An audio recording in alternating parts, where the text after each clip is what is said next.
లూకాసు వార్త 2వ అధ్యాయం 1వ వచనం నుండి, ఆ దినములలో సర్వలోకమునకు ప్రజాసంఖ్య వ్రాయవలనని కైసరు ఔగుస్తు వలన ఆజ్ఞ అయ్యెను. ఇది కురేనియు సిరియా దేశమునకు అధిపతి అయి ఉన్నప్పుడు జరిగిన మొదటి ప్రజాసంఖ్య. అందరును ఆ సంఖ్యలో వ్రాయబట్టకు తమ తమ పట్టణములకు వెళ్ళిరి. యేసేపు దావీదు వంశంలోను గోత్రంలోను పుట్టినవాడు గనుక తనకు భార్యగా ప్రదానం చేయబడి గర్భవతి అయి యుండిన మరియాతో కూడా ఆ సంఖ్యలో వ్రాయబడుటకు గలిలియలోని నజరేతు నుండి యూదాయలోని బెత్లెహేం అనబడిన దావీదు ఊరికి వెళ్ళెను. వారక్కడ ఉన్నప్పుడు ఆమె ప్రసవ దినములు నిండెను గనుక తన తొలిచూలు కుమారుని కని ఒత్తిగుడ్డలతో చుట్టి సత్రంలో వారికి స్థలం లేనందున ఆయనను పశువుల తొట్టిలో పరుండబెట్టెను. ఆ దేశంలో కొందరు గొర్రెల కాపర్లు పొలంలో ఉండి రాత్రివేళ తమ మందను కాచుకొనుచుండగా ప్రభుదూత వారి యొద్దకు వచ్చి నిలిచెను.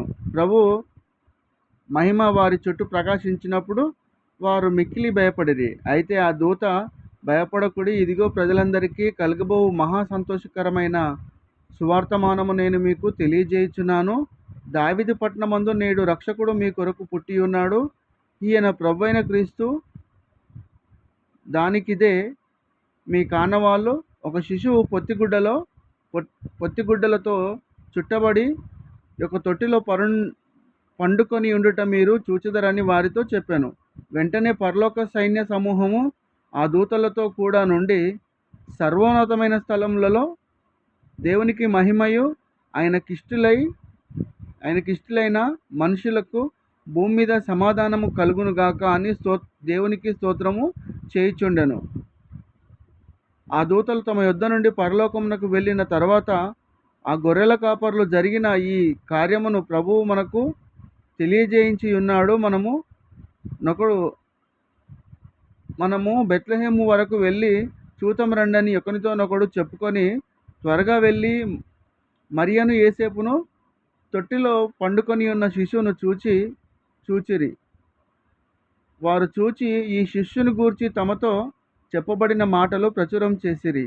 గొర్రెల కాపర్లు తమతో చెప్పిన సంగతులను గూర్చి విన్నవారందరూ మిక్కిలి ఆశ్చర్యపడిరి. అయితే మరియా ఆ మాటలన్నీ తన హృదయంలో తలపోసుకొనుచు భద్రం చేసుకొనెను. అంతటా ఆ గొర్రెల కాపర్లు తమతో చెప్పబడినట్లుగా తాము విన్నవాటిని కన్నవాటిని నన్నిటిని గూర్చి దేవుని మహిమపరుచు స్తోత్రం చేయుచు తిరిగి వెళ్ళిరి. ఆ శిశువునకు సున్నతి చేయవలసిన 8వ దినము వచ్చినప్పుడు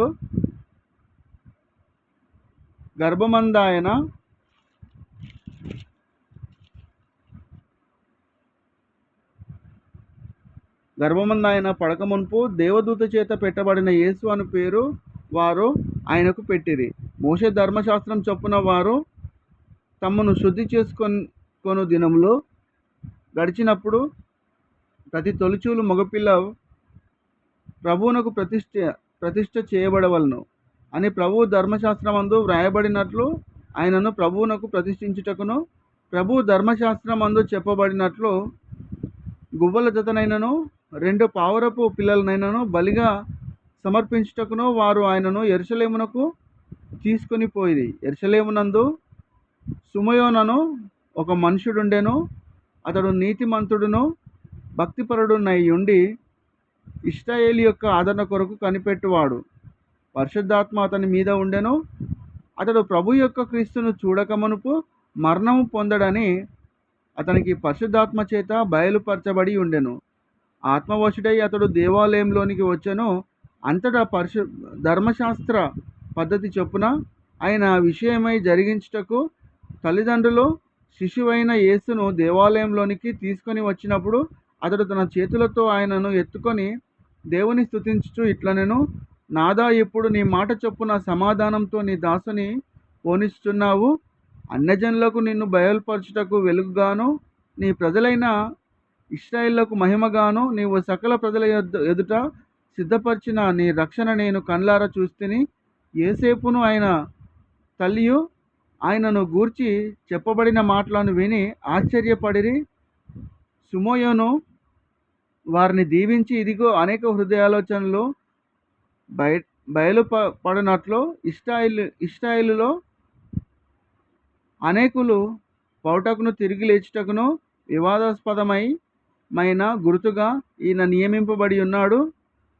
మరియు మీ హృదయంలోనికి ఒక ఖడ్గము దూసుకొని పోవునని ఆయన తల్లి అయిన మరియాతో చెప్పాను. మరియు ఆషేరు గోత్రికురాలును ఫనోలు కుమార్తెయునైన అన్న అను ఒక ప్రవక్తి ఉండెను.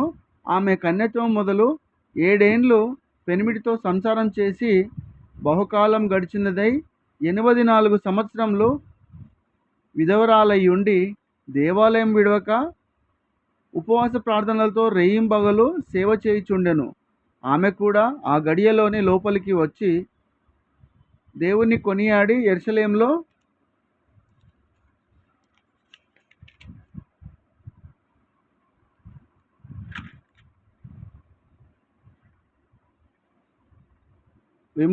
విమోచన కొరకు కనిపెట్టుచున్న వారందరితో ఆయనను గూర్చి మాట్లాడుచుండెను. అంతటా వారు ప్రభువు ధర్మశాస్త్రం చొప్పున సమస్తమును తీర్చిన పిమ్మట గలిలయలోని నజరేతను తమ ఊరికి తిరిగి వెళ్ళిరి. బాలుడు జ్ఞానంతో నిండుకొనుచు ఎదిగి బలం పొందుచుండెను. దేవుని దయ ఆయన మీద ఉండెను. పస్కా పండుగప్పుడు ఆయన తల్లిదండ్రులు ఏటేటా యెరూషలేమునకు వెళ్ళుచుండువారు. ఆయన 12 వాడై ఉన్నప్పుడు ఆ పండుగను ఆచరించుటకై వాడుక చొప్పున వారు యెరూషలేమునకు వెళ్ళిరి. దినములు తీరిన తర్వాత వారు తిరిగి వెళ్ళుచుండగా బాలుడైన యేసు యెరూషలేములో నిలిచెను.